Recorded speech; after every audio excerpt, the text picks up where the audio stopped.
آج ہم آپ کو اس عظیم ہستی کی سیرت سنانے جا رہے ہیں جو صرف ایک عام انسان نہیں بلکہ اللہ تعالیٰ کے آخری نبی، خاتم النبیین اور تمام جہانوں کے لیے رحمت بن کر بھیجے گئے۔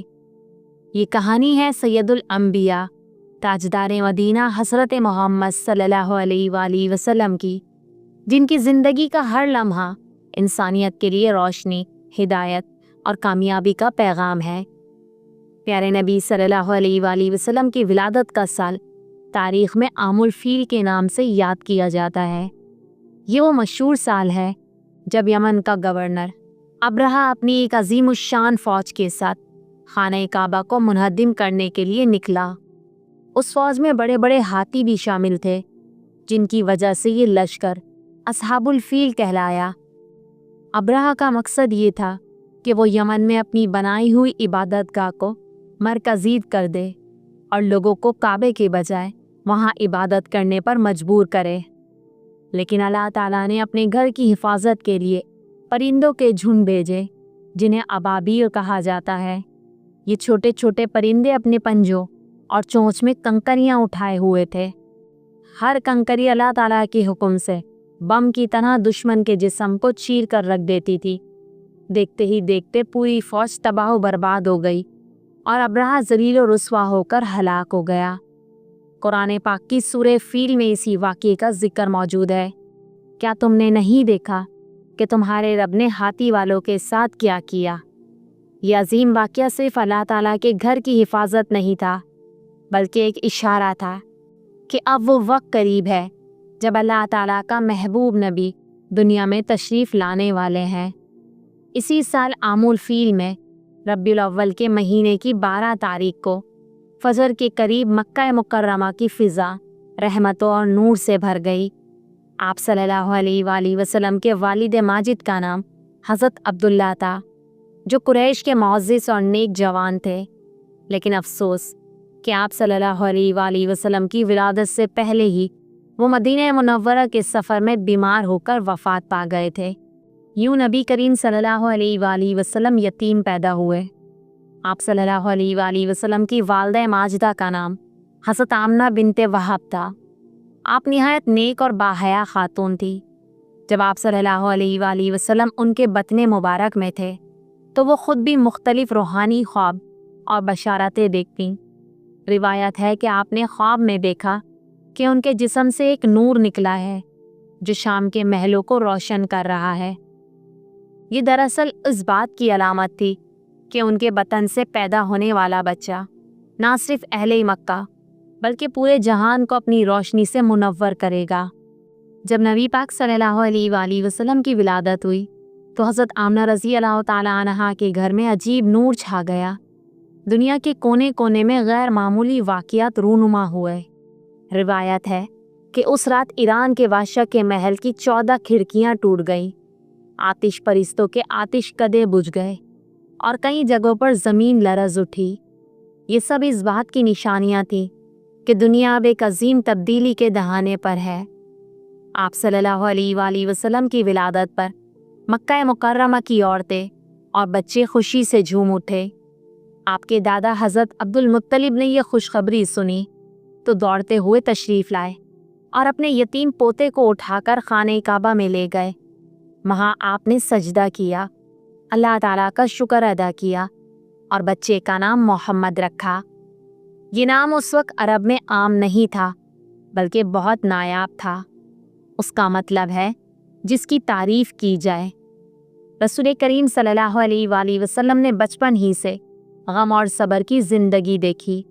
صرف 6 سال کی عمر تھی کہ والدہ ماجدہ حضرت آمنہ رضی اللہ تعالیٰ عنہا بھی دنیا سے رخصت ہو گئیں۔ آپ صلی اللہ علیہ وآلہ وسلم اپنی والدہ کے ساتھ مدینے کے قریب نانی کے رشتہ داروں سے ملنے گئے تھے۔ واپسی پر مقام ابوا میں حضرت آمنہ رضی اللہ تعالیٰ عنہا بیمار ہوئیں اور وہیں وفات پا گئیں۔ یوں نبی کریم صلی اللہ علیہ وآلہ وسلم بچپن ہی میں ماں کی شفقت سے بھی محروم ہو گئے۔ اس کے بعد آپ صلی اللہ علیہ وآلہ وسلم کے دادا حضرت عبد المطلب نے پرورش کی ذمہ داری سنبھالی۔ وہ آپ صلی اللہ علیہ وآلہ وسلم سے بے پناہ محبت کرتے تھے۔ خانہ کعبہ کے پاس بیٹھتے تو اپنی مخصوص مسند پر सिर्फ आपको बैठने देते। लेकिन सिर्फ 2 साल बाद हज़रत अब्दुल मुत्तलिब रज़ी अल्लाह ताला अन्हु भी वफ़ात पा गए।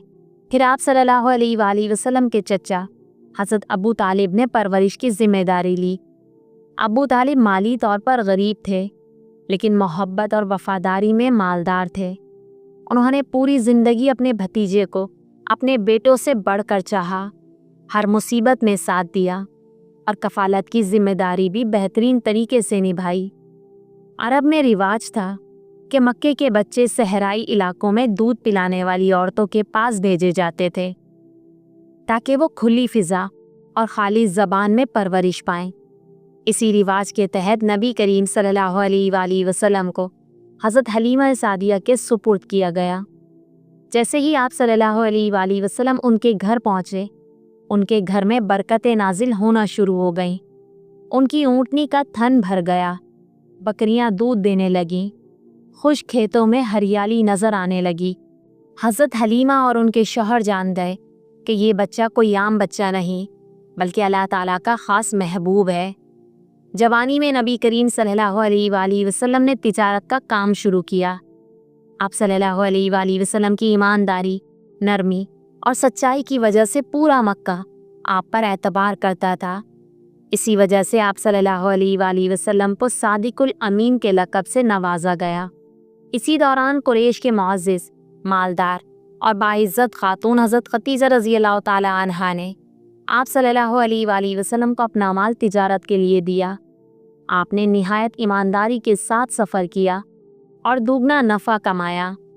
ग़ुलाम मैसरा ने रास्ते भर आप सल्लल्लाहु अलैहि वसल्लम की दियानत और इखलाक देखे और हज़रत खदीजा रज़ी अल्लाह ताला अन्हा को सब बताया। यही वो बात थी जिसने हज़रत खदीजा के दिल में मोहब्बत और एतमाद पैदा किया। उन्होंने निकाह की ख्वाहिश ज़ाहिर की और यूँ 25 साला मोहम्मद सल्लल्लाहु अलैहि वसल्लम का निकाह 40 साला हज़रत खदीजा रज़ी अल्लाह ताला अन्हा से हुआ। ये रिश्ता ना सिर्फ अज़वाजी ज़िंदगी बल्कि दीन की तबलीग में भी एक अजीम सहारा साबित हुआ। 40 साल की उम्र में नबी करीम सल्लल्लाहु अलैहि वसल्लम अक्सर गारे हिरा में तन्हाई इख्तियार करके गौर व फिक्र करते थे।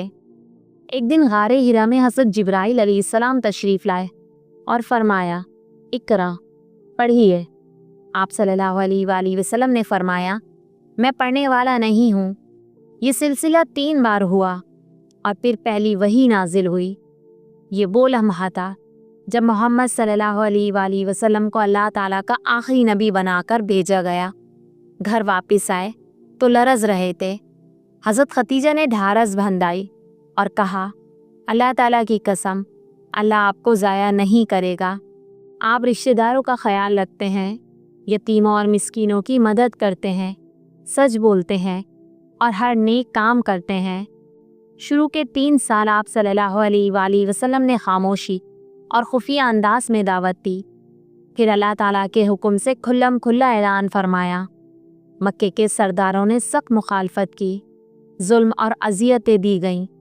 सहाबा कराम रज़ी अल्लाह ताला अन्हुम पर तशद्दुद हुआ, बाज़ ने शहादत पाई, लेकिन रसूल करीम सल्लल्लाहु अलैहि वसल्लम ने सब्र और इस्तकामत के साथ दीन हक़ की दावत जारी रखी। जब जुल्म हद से बढ़ गया तो अल्लाह ताला ने हुक्म दिया कि मदीने की तरफ हिजरत की जाए। मदीने वालों ने रसूल करीम सल्लल्लाहु अलैहि वसल्लम का शानदार इस्तकबाल किया। वहाँ मस्जिद नबवी की तामीर हुई, इस्लामी हुकूमत कायम हुई और मुहाजिरीन और अंसार के दरमियान उख़ुवत का मुआहिदा किया गया। मदीने में क़याम के दौरान कई बड़े मारके हुए। ग़ज़वा बदर, पहली बड़ी जंग जिसमें कलील तादाद के बावजूद मुसलमानों को अजीम फ़तह नसीब हुई।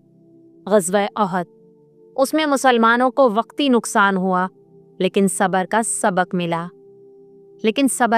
मिला। ग़ज़वा खंदक, दुश्मन ने मदीना मुनव्वरा का मुहासरा किया लेकिन अल्लाह ताला ने मुसलमानों को बचा लिया। इस्लाम दिन ब दिन फैलता गया। आखिरकार फ़तह मक्का का दिन आया। प्यारे नबी सल्लल्लाहु अलैहि वसल्लम 10,000 सहाबा के साथ मक्का में दाखिल हुए।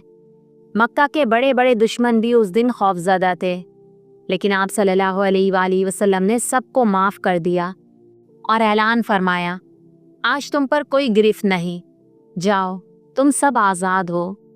सन 10 हिजरी में रसूल करीम सल्लल्लाहु अलैहि वसल्लम ने हज अदा किया, जिसे हुज्जतुल विदा कहा जाता है। लाखों मुसलमानों के सामने नबी करीम सल्लल्लाहु अलैहि वसल्लम ने तारीख़ी खुतबा दिया, जिसमें फरमाया, सब मुसलमान आपस में भाई भाई हैं। किसी अरबी को अजमी पर और किसी गोरे को काले पर कोई फजीलत नहीं। सबसे बड़ा शर्फ तकवा है। औरतों के हुकूक का ख्याल रखो। सूद हमेशा के लिए हराम है। ये खुतबा क़यामत तक के लिए इंसानियत का मंशूर है। मदीना मुनव्वरा में रब्बिउल अव्वल के महीने में रसूल करीम सल्लल्लाहु अलैहि वसल्लम बीमार हुए। बीमारी के दिनों में आप सल्लल्लाहु अलैहि वसल्लम ने उम्मत को नसीहतें की। आप सल्लल्लाहु अलैहि वसल्लम इस दुनिया से पर्दा फरमा गए। इस वक्त आप सल्लल्लाहु अलैहि वसल्लम की उम्र मुबारक 63 साल थी। आप सल्लल्लाहु अलैहि वसल्लम की वफ़ात पर मदीने भर में कोहराम मच गया। हज़रत उमर रज़ी अल्लाह ताला अन्हु सदमे से कहने लगे कि जो कोई कहे मोहम्मद सल्लल्लाहु अलैहि वसल्लम फौत हो गए, वो कैफरे किरदार को पहुँचेगा। लेकिन हज़रत अबू बकर सिद्दीक ने कुरान की आयत तिलावत की, मोहम्मद तो एक रसूल है, उनसे पहले भी रसूल गुजर चुके हैं। क्या अगर वो वफ़ात पा जाएं तो तुम उल्टे पांव फिर जाओगे? ये सुनकर सबको यकीन आ गया कि वाकई नबी करीम सल्लल्लाहु अलैहि वसल्लम इस दुनिया से रुखसत हो गए हैं। हज़रत मोहम्मद की पूरी ज़िंदगी सब्र, शुक्र, अदल और मोहब्बत का अमली नमूना है। आप सल्लल्लाहु अलैहि वसल्लम की सीरत एक चिराग है जो अंधेरों में रोशनी अता करता है। जो इंसान भी नबी करीम सल्लल्लाहु अलैहि वसल्लम के तरीके को अपनाता है, वो दुनिया और आखिरत में कामयाब हो जाता है। बेशक उम्मीद करती हूँ आपको वीडियो बहुत पसंद आई होगी। वीडियो पसंद आए तो लाइक, शेयर और चैनल को सब्सक्राइब लाजमी करिएगा और बेल आइकन का बटन लाजमी दबाइएगा ताकि आने वाली हर वीडियो से आप आरास्ता रहें।